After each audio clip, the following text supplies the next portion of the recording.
They fired her for being pregnant. She was just 11 weeks gone. She told no one at the office, but how did they discover? She had just won a deal for that company. Tanya wasn't born into money. She wasn't born into connections or privilege. She was born in Southeast Washington, D.C., in a neighborhood where hope was a luxury some people couldn't afford. Her mother, Patricia, had Tanya when she was just 19 years old.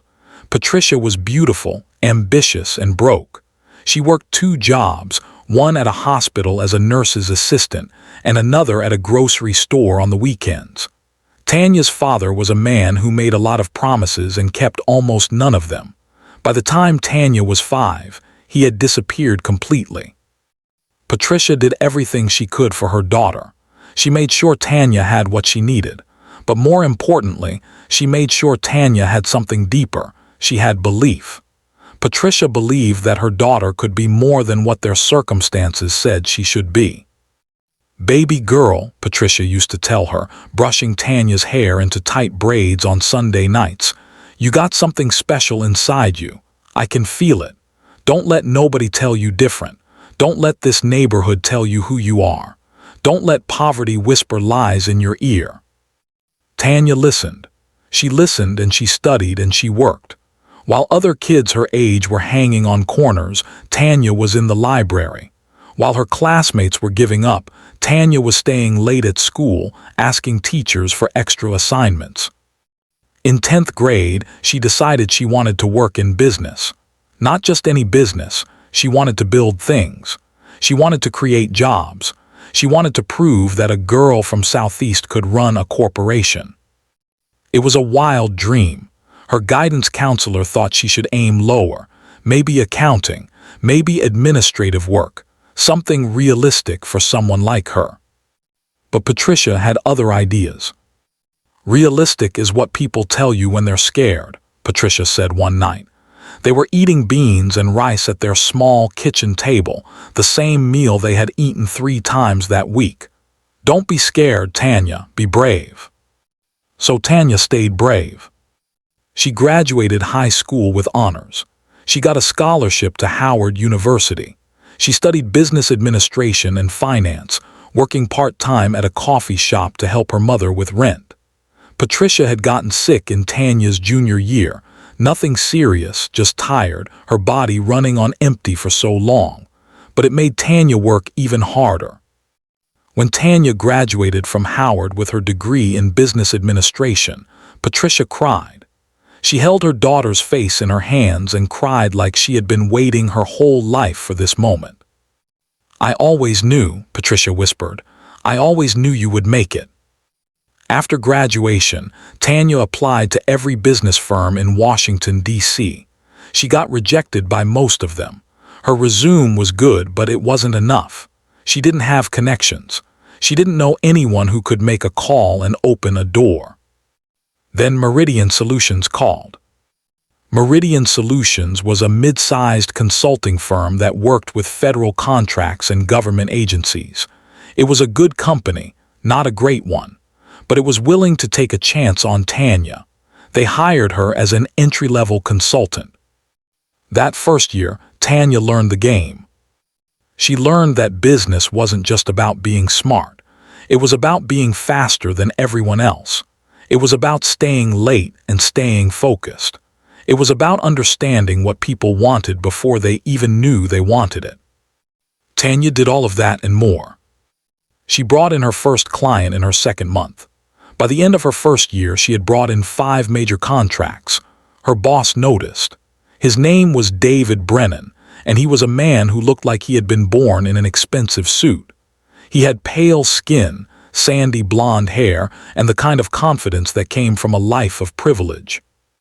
"You're doing good work, Tanya," David said, calling her into his office one afternoon. "Real good work.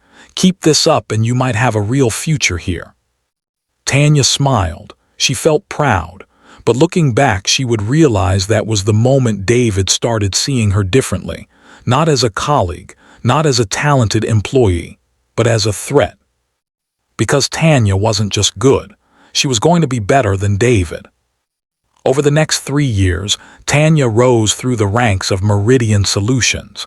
She became a senior consultant. She led teams. She won awards. She was featured in the Washington Business Journal as one of the 30 most promising business leaders under 30. Meanwhile, David stayed exactly where he was. He managed people. He went to meetings, but he wasn't innovating. He wasn't bringing in the contracts. He wasn't the rising star anymore.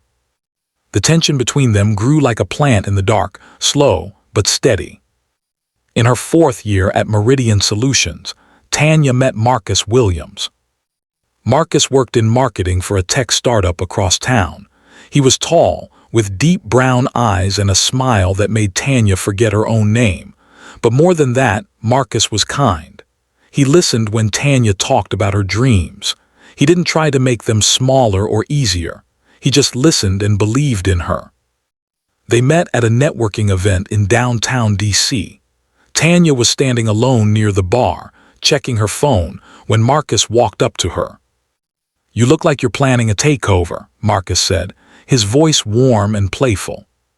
Tanya looked up at him and laughed. "I'm trying not to make it that obvious," she replied.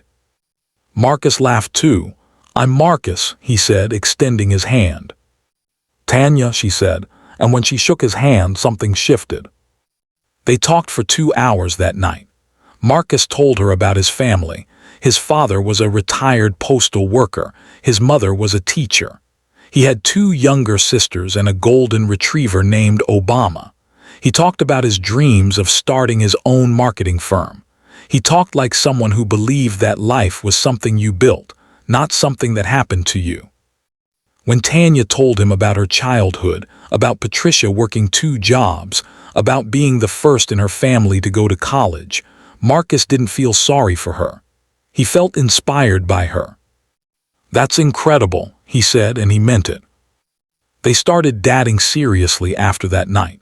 A year later, Marcus asked Tanya to marry him.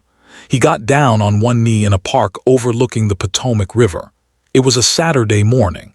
The sun was rising over the water, turning it pink and gold. Tanya said yes before he even finished asking the question. They got married in a small ceremony at church with Patricia sitting in the front row, tears streaming down her face. Marcus's family was there too, loud, loving, and completely welcoming. For the first time in her life, Tanya felt like she had it all. A career that was climbing higher every day, a man who loved her, a family that believed in her, a future that seemed bright and full of possibility. She didn't know that the ground beneath her feet was about to crack wide open. In the spring of her 5th year at Meridian Solutions, Tanya had just won the biggest deal of her career, but she had a secret that nobody at work knew about. She was 11 weeks pregnant. She hadn't told a single person at the office, not her colleagues, not her boss, nobody. She wanted to wait until she was past the first trimester before she told anyone. She wanted to make sure the pregnancy was solid. And more than that, she wanted to make sure that this incredible deal she had just won wouldn't be taken away from her because of her condition. But secrets don't stay secret for long in an office. It was a Tuesday afternoon, and Tanya was in the bathroom on the 3rd floor. She had been feeling nauseous all morning, so she excused herself from a meeting. She was alone in a bathroom stall when she heard footsteps. It was Sarah, one of the office assistants. Sarah was on the phone with someone. "Yeah, I saw Tanya buying prenatal vitamins at the pharmacy downstairs," Sarah was saying to whoever was on the other end of the line. "Like a whole bottle of them, and she's been throwing up in the bathroom like every day this week. Girl is definitely pregnant." Tanya froze. Her heart started beating fast. She didn't move, didn't make a sound until Sarah left the bathroom. Tanya sat there in the stall, her hands trembling. She hadn't told anyone. She had been so careful. But somehow, the secret was already spreading like wildfire through the office. The problem was that Sarah didn't just talk to her close friends. Sarah talked to everyone.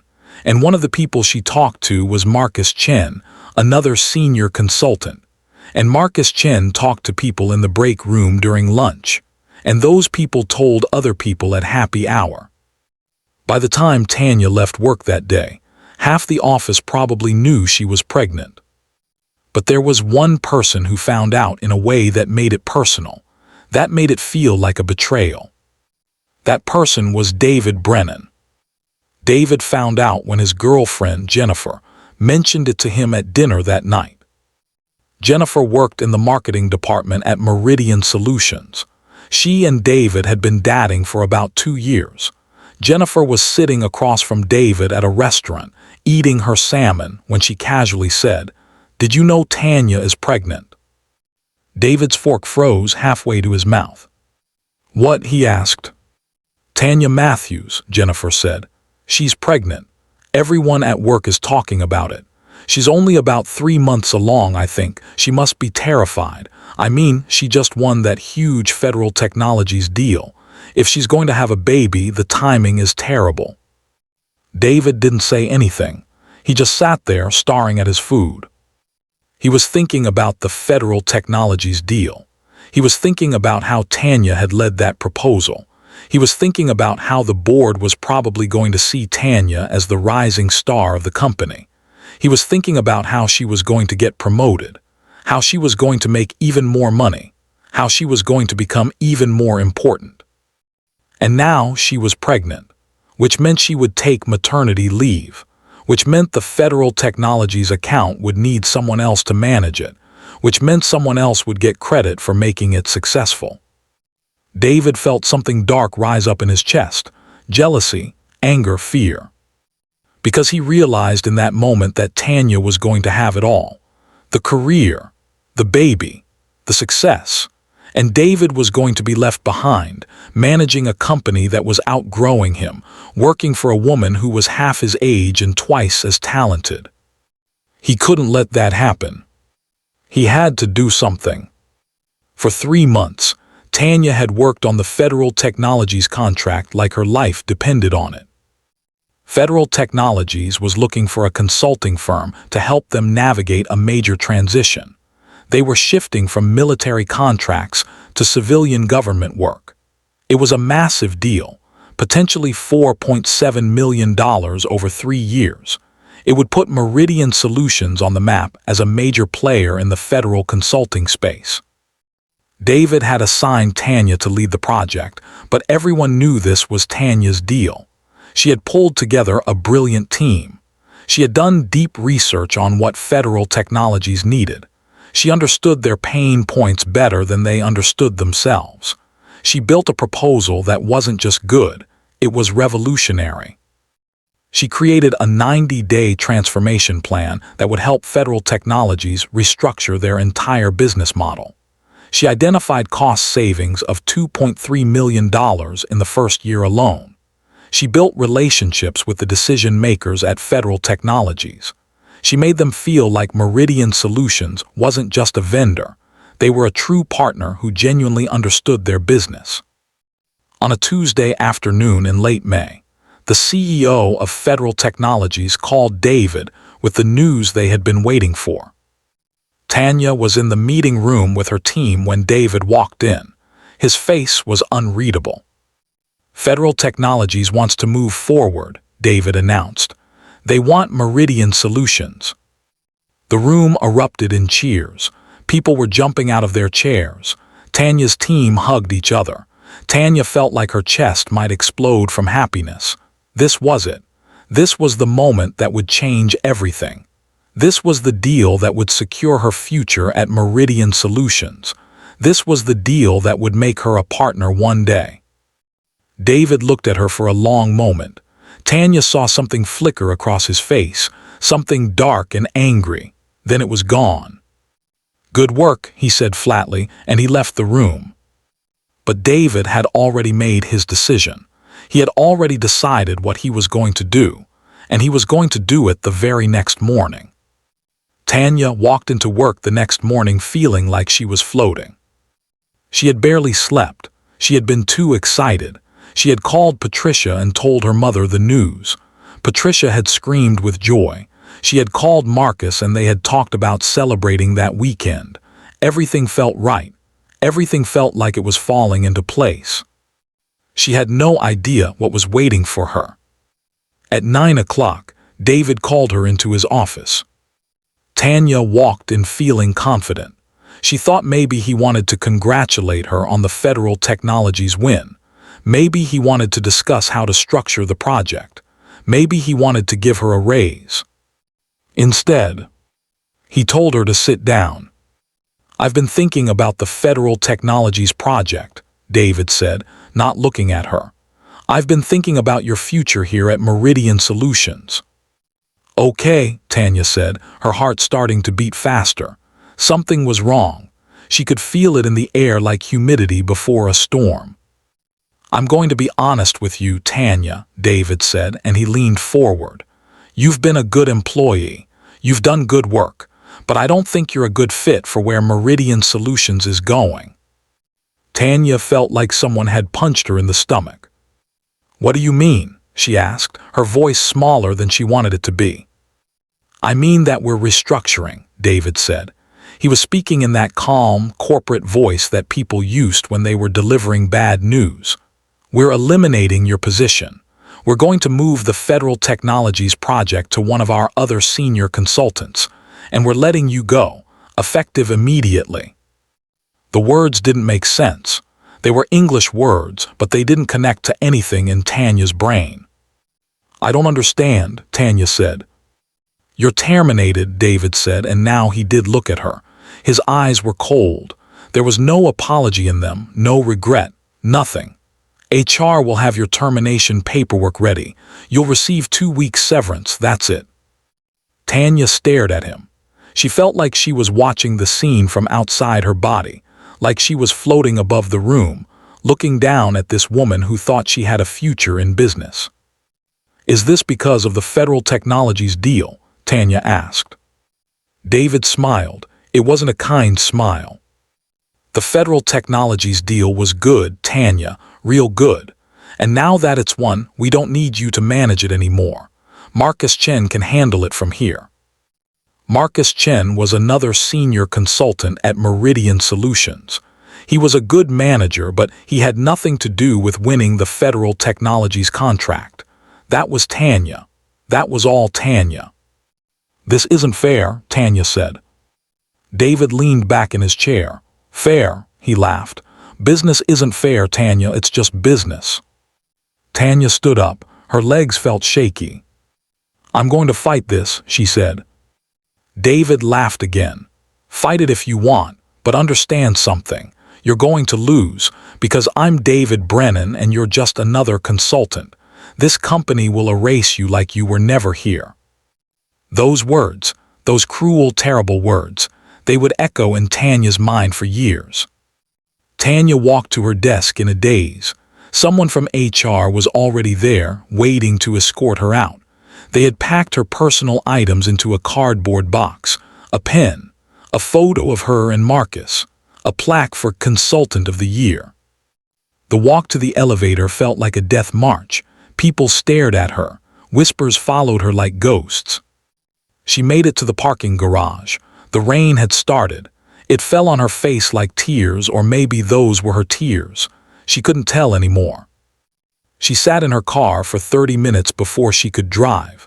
Her hands were shaking too much. She held the termination envelope in her hands. Her name was printed on it in bold black letters. When she finally started the engine and pulled out onto the street, she didn't go home. She drove to Rock Creek Park. She parked the car and walked into the woods, letting the rain soak her clothes and her hair and her skin. She thought about the baby growing inside her. She thought about how she was going to tell Marcus. She thought about how she was going to tell Patricia. But mostly, she thought about David Brennan and the look on his face when he said that business wasn't fair. She thought about how unfair it all was. And she made a decision in that moment, standing alone in the rain in the middle of Rock Creek Park. She was going to fight back. Not against the company, she was too small for that. But she was going to survive. She was going to build something. She was going to become so successful that one day, when David Brennan heard her name, it would make him afraid. She didn't know how, she didn't know when, but she knew that this wasn't the end of her story. This was just the beginning. Hello, beautiful family. Welcome back. Before we begin, I have a request to ask. Please subscribe. Your support is what keeps our stories alive, and in comments please do well to tell us where you are watching from. Thank you. Tanya didn't know how to tell Marcus. She sat in her car in the parking lot of Rock Creek Park for what felt like hours, just staring at the rain falling on her windshield. Her phone kept buzzing. Text messages from colleagues asking what had happened. Phone calls from friends wanting to know if the rumors were true. She ignored all of them. Finally, she drove home. Marcus was already there. He had taken a half day from work because he had a feeling something was wrong. He was sitting on the couch when Tanya walked through the door, soaking wet and shaking. "What happened?" he asked, rushing toward her. "Tanya, what's wrong? What happened?" And Tanya broke down. Right there in their living room, she told him everything. She told him about David Brennan. She told him about the termination. She told him about how she had just closed the biggest deal of her career, and then they had thrown her away like she was garbage. And she told him about the baby. "I'm pregnant," she said, and she started crying even harder. "Marcus, I'm pregnant and I just lost my job. How am I supposed to?" Marcus listened to all of it. He didn't say anything while she was talking. He just held her and let her cry. When she was done, he pulled back and looked at her in the eyes. "We're going to be okay," he said. "You hear me? We're going to be okay. We're going to have this baby and you're going to be okay. I'm here. I'm not going anywhere." That night they called Patricia. Patricia got in her car and drove over immediately. She held her daughter's face in her hands and listened to the whole story. When Tanya got to the part about being fired, Patricia's face went red. "That man is a fool," Patricia said. "He is a complete and utter fool. You are the most talented person in that entire building, and he just threw you away because he was scared of you." Patricia sat with Tanya and Marcus that night. She made them dinner. She told stories about how she had faced discrimination in her nursing job, how she had been passed over for promotions because of her race, how she had learned to keep moving forward no matter what. "The world is going to try to tell you that you can't do something," Patricia said, holding Tanya's hand. "The world is going to tell you that you're not good enough, that you're not smart enough, that you're not worthy. Don't believe them. You have something inside you that they can't take away. They can take your job, they can take your money, but they can't take who you are." But something unexpected happened. Over the next week, Tanya applied to 15 positions. She had interviews with 3 different companies. All 3 of them told her that they wanted to hire her. All 3 of them said she was the perfect candidate for the job. And then they ghosted her. They didn't return her calls. They didn't send her rejection letters. They just disappeared. Tanya was confused at first. Then she realized what was happening. David Brennan was blacklisting her. She called him at Meridian Solutions and demanded to know what he was doing. "I haven't done anything," David said, his voice smooth and poisonous. "Maybe you're just not as qualified as you think you are. Maybe people are just figuring that out." But Tanya knew better. She called one of the companies that had ghosted her, a firm called Morrison and Associates. She asked to speak to the hearing manager, a woman named Sandra Chen. "I'm calling to follow up on the operations manager position," Tanya said carefully. "Oh," Sandra said, and her voice changed. It became uncomfortable. "Yes, well, we decided to go in a different direction." "That's strange," Tanya said, "because 2 days ago you told me I was your top candidate. You said you wanted to make me an offer." There was a long pause on the other end of the line. "Tanya, I'm not going to lie to you," Sandra said quietly. "Someone called me, someone from Meridian Solutions.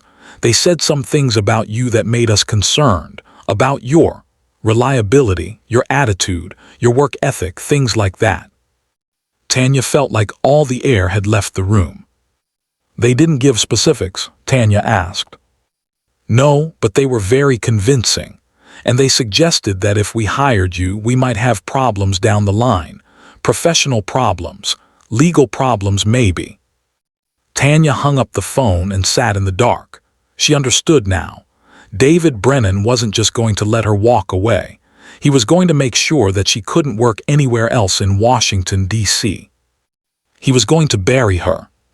That night Tanya sat with Marcus in their living room. The TV was off. The house was quiet. Tanya was 13 weeks pregnant now. She was past the dangerous period. The baby was safe, but her career felt like it was over. "I'm going to start my own business," Tanya said. Marcus stared at her. "You just got fired, babe. You're pregnant. You don't have capital. You don't have." "I know all the things I don't have," Tanya interrupted, and her voice was steady and firm.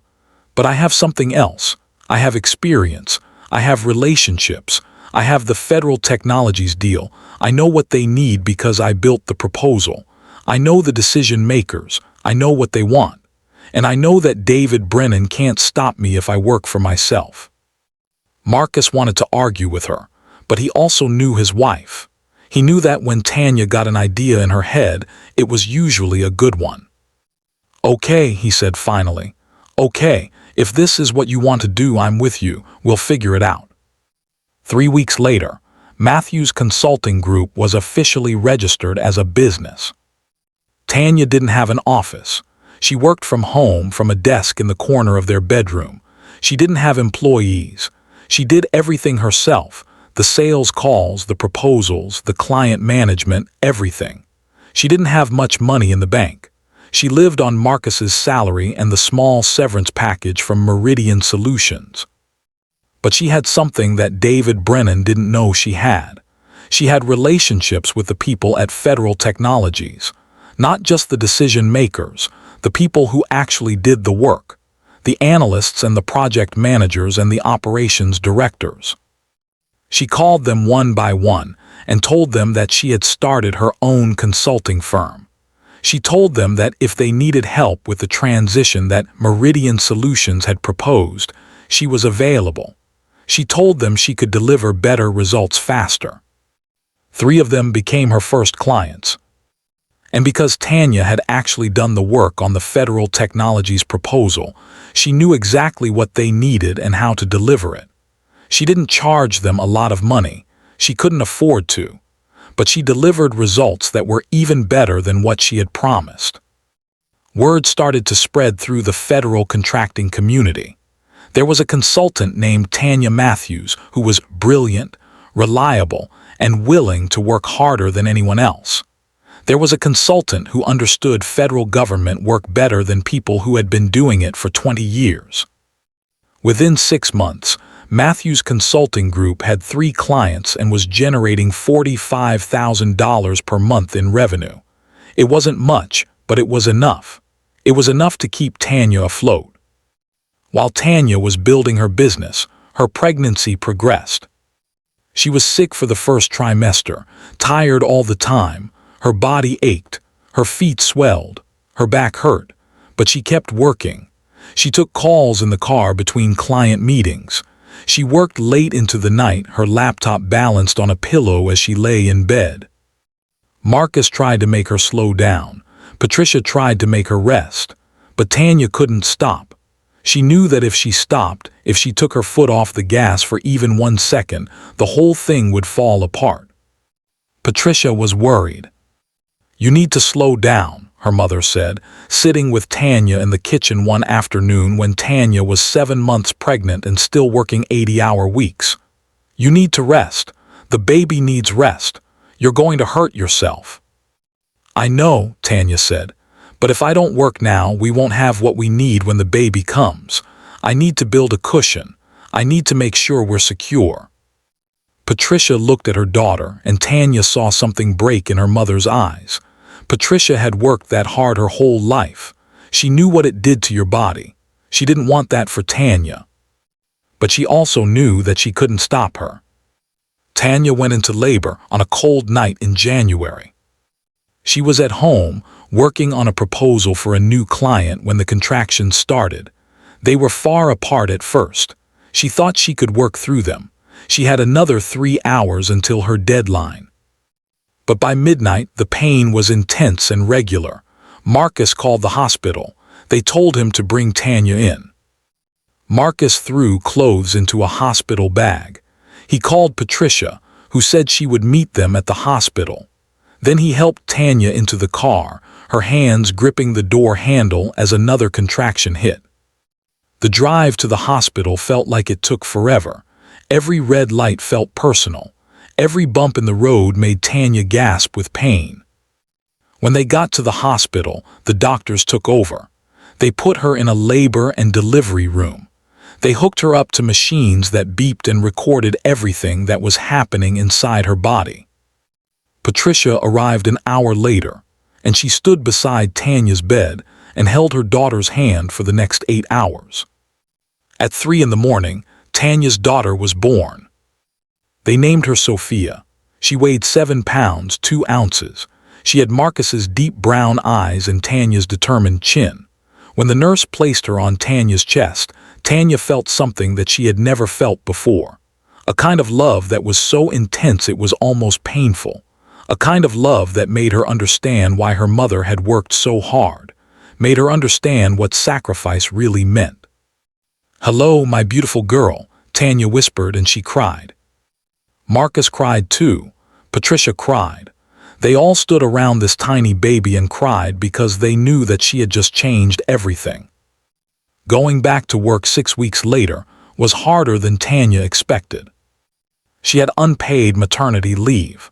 She had used up most of her savings on medical bills and baby expenses. She needed to work. So she hired a nanny named Mrs. Washington, a retired teacher who lived in her neighborhood. Mrs. Washington came to the house during the day while Tanya was out with clients. She took care of Sophia with the same love and attention that she gave her own grandchildren. Tanya would call from meetings just to check on her daughter. She would rush home from work to spend time with Sophia before the baby went to sleep. She would work after Sophia went down for the night, typing proposals and emails while her baby slept in the next room. It was exhausting. It was overwhelming. It was the hardest thing Tanya had ever done. But Matthew's consulting group was growing. In the first year after Sophia was born, Tanya brought in $180,000 in revenue. She made barely minimum wage after expenses, but she was building something real. In the second year, she brought in $450,000. She hired her first employee, a young woman named Jasmine who had just graduated from Howard University. She rented a small office in downtown D.C. She opened a business account and built a professional website. Jasmine was brilliant. She was hungry. She reminded Tanya of herself. Tanya trained Jasmine, taught her everything she knew about federal consulting. Within a year, Jasmine was bringing in her own clients. By year 3, Matthew's consulting group was doing $1.2 million in revenue. Tanya had hired 3 more people. She moved into a bigger office space. She won contracts with the Department of Defense, the Social Security Administration, and the Department of Transportation. David Brennan had no idea what she was doing. He had probably forgotten about Tanya completely. He had probably moved on to trying to control other people, to building his little empire at Meridian Solutions. But Meridian Solutions was struggling. Without Tanya, the Federal Technologies account had started to decline. Marcus Chen was a good manager, but he wasn't an innovator. The proposal that Tanya had built was solid, but it needed to be updated and refined. Marcus didn't have the instinct to know what Federal Technologies needed before they asked for it. By year 4, Federal Technologies had fired Meridian Solutions as their primary consulting firm. They had switched completely to Matthew's consulting group. It took David Brennan a long time to realize what had happened. When he finally figured it out, Tanya was told later he had to sit down. His face went pale. He understood that he had made a massive mistake. He had tried to bury Tanya. Instead, he had just made her stronger. In year 5, Patricia got sick. It wasn't a sudden thing. It was gradual. She had always been tired. Now she was exhausted all the time. She went to the doctor for tests. They found a mass in her lungs. Stage 4 cancer. Tanya dropped everything. She moved her mother into her house. She hired nurses to help during the day. She sat with Patricia through chemotherapy and radiation. She held her mother's hand when the treatment made her sick. She told her mother that everything was going to be okay, even though they both knew it wasn't. Patricia lasted 4 months. She died on a Tuesday morning in spring, with Tanya holding one hand and Marcus holding the other. 5-year-old Sophia was asleep in the next room. Patricia had asked to see her granddaughter one last time before she died. Tanya had brought Sophia in, and Patricia had kissed her granddaughter's forehead and told her to be brave. "Be brave like your mother," Patricia had whispered. "That's what matters, that's what lasts." Patricia died 10 minutes later. The funeral was on a Saturday. The church was full. Patricia had touched so many people's lives with her kindness and her hard work. People stood up and talked about how Patricia had believed in them, had seen something in them that they couldn't see in themselves. Tanya sat in the front row with Sophia beside her, and she cried. She thought about all those nights when Patricia would come home from work, exhausted, and still ask Tanya about her day. She thought about Patricia working 2 jobs so that Tanya could have a future. She thought about Patricia's last words. "Be brave." In year 6, Matthew's consulting group was doing $2.8 million in revenue. Tanya had 13 employees. She had an office on K Street in the heart of downtown D.C. She had contracts with 6 federal agencies. She was on the board of Howard University's business school. She was starting to be recognized in the D.C. business community as someone special, someone who had come from nothing and built something real. But Tanya wasn't satisfied yet. She was thinking bigger now. She knew everything about Meridian Solutions. She knew their clients. She knew their staff. She knew their financial situation. She had friends who worked there now, people who sent her information about what was happening inside the company. Meridian Solutions was in serious trouble. David Brennan had never been a good leader. Without Tanya, the company had started to decline rapidly. They were losing clients. Their revenue was down. They had laid off people. The morale was terrible. And Tanya realized something. She could buy them. It would be expensive, but she had investors now. She had relationships with people who had money and believed in her vision. She had proven that she could turn a struggling business around and make it profitable. She could buy Meridian Solutions, fix it, and become the owner of the company that had fired her. She could walk into that office as the boss. It started with a phone call. "I have a proposition for you," the voice on the phone said. His name was Robert Patterson. He was a venture capitalist based in New York with billions in assets under management. He had heard about Tanya's success, and he was impressed. "I think you should acquire Meridian Solutions." Tanya's heart stopped for a second. "Meridian Solutions?" she asked, even though she knew exactly who they were talking about. "I have inside knowledge that they're in serious financial trouble," Robert said. "Their stock price has fallen 50% in the last 18 months. The board is looking for a way out. They want to sell. If you approached them with an offer, I think they would listen, and I think you could get them at a significant discount." "I'm not sure," Tanya started. "You don't want to do it because of David Brennan," Robert interrupted. He seemed to know everything about her. "I know the history. I know what he did to you. But this isn't about revenge, Tanya. This is about business. This is about taking a company that's failing and turning it around. This is about saving the jobs of the people who work there.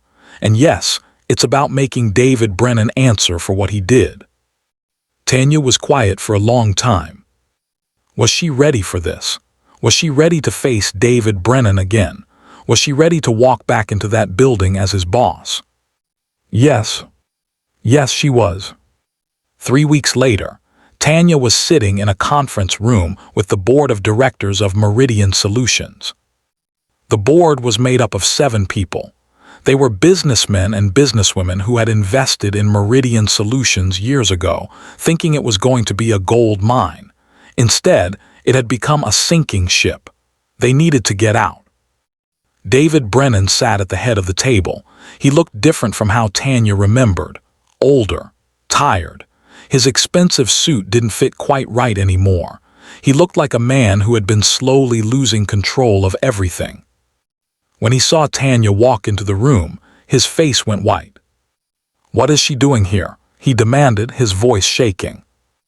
"Ms. Matthews has a business proposal for us," one of the board members said calmly. Tanya stood up. She was wearing a navy suit and heels. Her hair was done. Her makeup was perfect. She looked powerful. She looked unstoppable. She looked like everything she had promised herself she would become. "Matthews Consulting Group would like to acquire Meridian Solutions," Tanya said, her voice steady and clear. "I've had my team do a complete analysis of your financial situation. Your current valuation is approximately $8.7 million. I'm prepared to offer $6.2 million, a 30% discount to your current valuation. That money will be enough to pay off your debts and give each of you a return on your investment." The board members leaned forward. They were interested. This was exactly what they needed to hear. David Brennan stood up. "This is ridiculous," he said, his voice shaking with anger. "You're not qualified to run this company. You're a mom working from home. You're—" "David," the board chairman interrupted, his voice cold. "Sit down." David sat down, but his hands were clenched into fists. "Why do you want to buy us?" another board member asked. "Meridian Solutions is struggling. Matthews Consulting Group is thriving. Doesn't it make more sense for you to just absorb our clients, pick and choose who you want to keep?" "Because," Tanya said, and she looked directly at David, "I believe in rehabilitation. I believe that with the right leadership, this company can be great again. I believe that the people here, the people who work here, the people who built this company, deserve a leader who will value them, who will see their potential, who won't throw them away just because they succeed." The board members exchanged looks. This woman understood something that David had never understood. She understood that a company was made of people, not just profit margins. "We need to discuss this," the chairman said. "Of course," Tanya said, "but I need a decision within 2 weeks. After that, I'm rescinding my offer." Over the next 2 weeks, the board did their due diligence. They looked at Tanya's financials. They saw that Matthews Consulting Group was solid. They saw that Tanya had never missed a deadline, had never failed to deliver on a promise. They saw that her employees were loyal and happy, that her clients were satisfied and coming back for more, that she had a reputation for integrity. They compared her to David Brennan. They looked at what he had done over the past 5 years. They saw that under his leadership, Meridian Solutions had declined, that he had made decisions based on ego and fear, not on the company's best interest, that he had lost major clients, that he had destroyed company morale. The choice was clear. On a Thursday morning, the board of directors voted unanimously to accept Tanya's offer. Tanya Matthews now owned Meridian Solutions. On Monday morning, Tanya walked into Meridian Solutions as the owner. She had called an all-hands meeting for 9 in the morning. Everyone at the company, all 73 employees, was gathered in the main conference room. David Brennan stood in the back corner, his face dark with anger. He looked like he wanted to say something, but he kept his mouth shut. Tanya walked to the front of the room. She didn't have any notes. She didn't have any PowerPoint slides. She just had words. "My name is Tanya Matthews," she said, "and I am the new owner of Meridian Solutions." There was shocked silence. People were whispering to each other. Some people were smiling. Some people looked confused. "I know some of you," Tanya continued. I used to work here, and I remember what this company was. I remember how good it felt to work towards something great. I remember the energy, the innovation, the sense that we were building something together." She paused and let her eyes sweep across the room. "But I also remember what happened to this company. I remember the leadership that prioritized ego over excellence.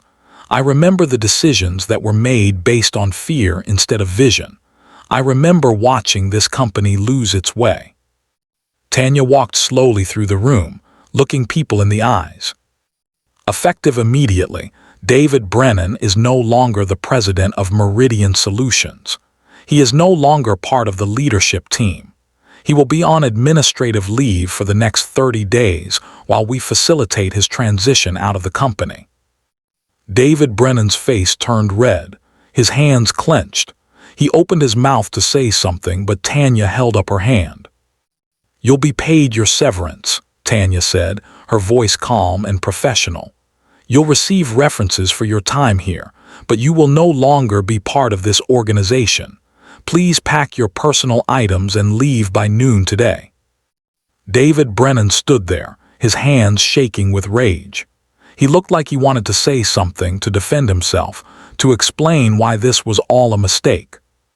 "You think you're better than me," he said finally, his voice loud and bitter.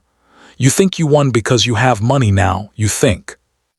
"I think," Tanya interrupted, her voice even and kind, "that I'm a better leader than you. I think that I care about people more than you do.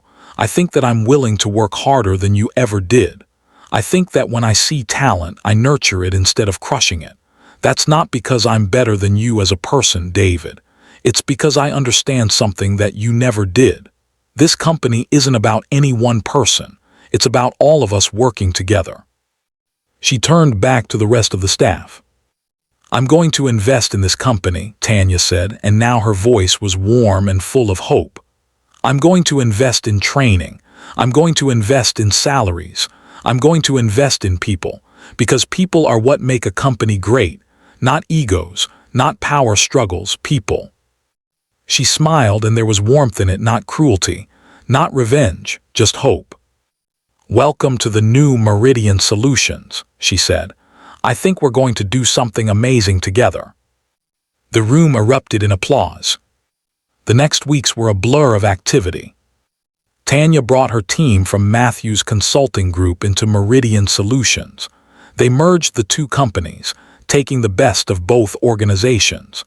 Tanya promoted Jasmine to Vice President of Operations.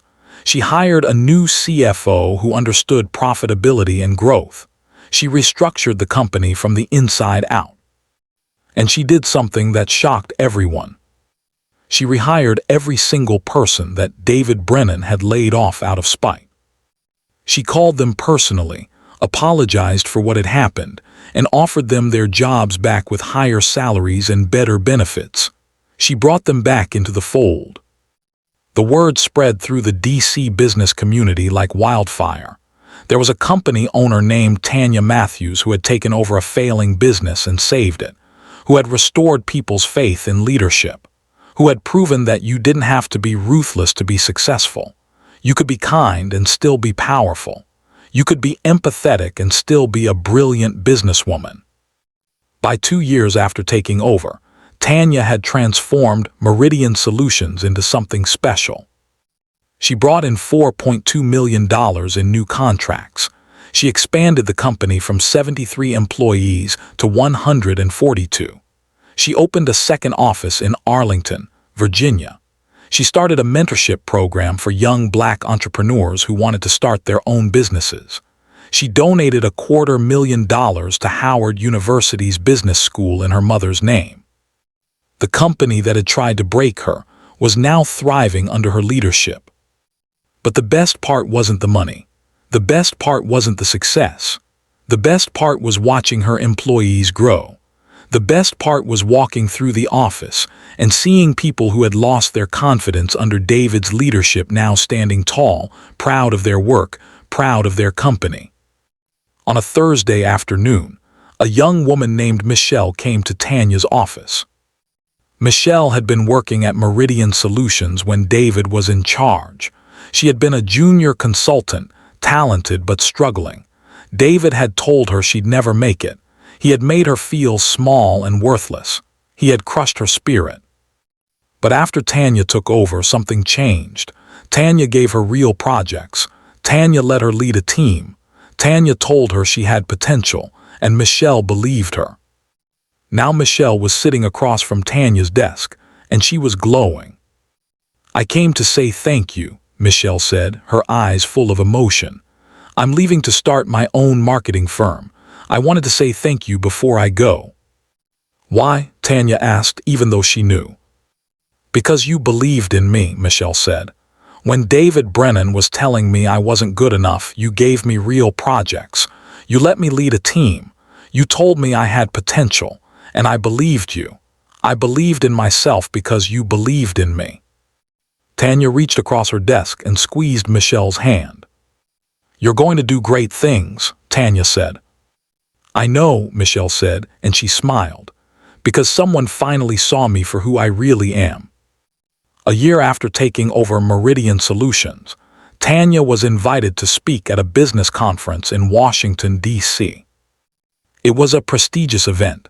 500 business leaders and entrepreneurs, media, investors, people from all over the country who wanted to hear her story.